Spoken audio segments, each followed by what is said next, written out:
il arrive qu'une entreprise acquiert plus d'une immobilisation dans le même achat.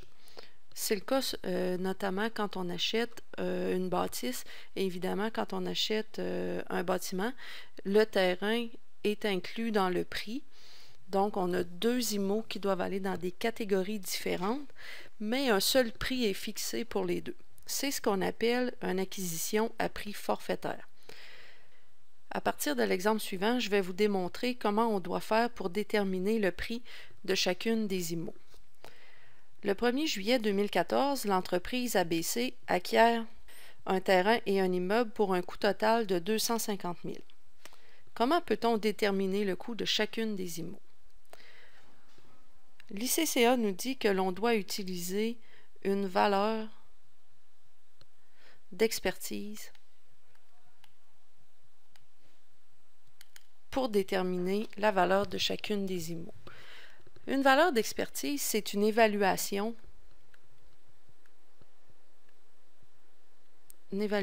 impartiale d'une tierce personne. Donc, dans notre cas ici, quand on achète un terrain et un immeuble, l'évaluation la plus impartiale, c'est l'évaluation municipale. Sur l'évaluation municipale, on retrouve une valeur qui est accordée au terrain et une valeur qui est accordée au bâtiment.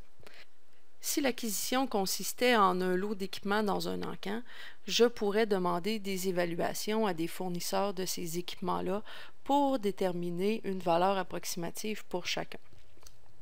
Donc, dans notre exemple, à partir de l'évaluation municipale, on va déterminer l'importance de la valeur de chacune des IMO et à partir de ça, on pourra donner un coût à chacun. On se rappelle qu'on a payé 250 000 pour un terrain et une bâtisse et selon l'évaluation municipale, le terrain a une valeur de 50 000 et le bâtiment une valeur de 150 000. Donc, le terrain vaut 50 000, le bâtiment 150 000. L'évaluation municipale confère une valeur totale de 200 000. Nous, on a payé 250 000, donc je dois répartir 250 000 entre mes deux IMO.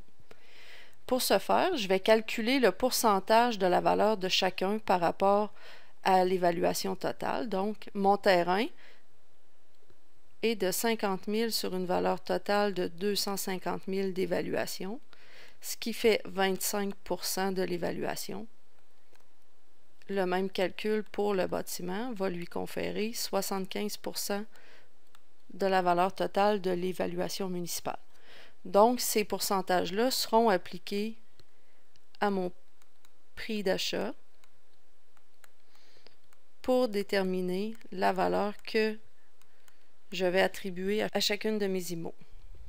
250 000 fois 25 %, ça me donne 62 500.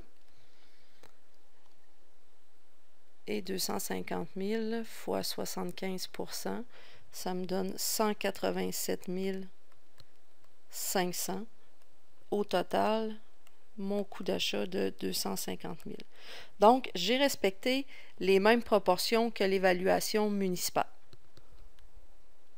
L'écriture pour comptabiliser l'achat serait donc le suivant. Terrain, 62 500. Excusez, bâtiment,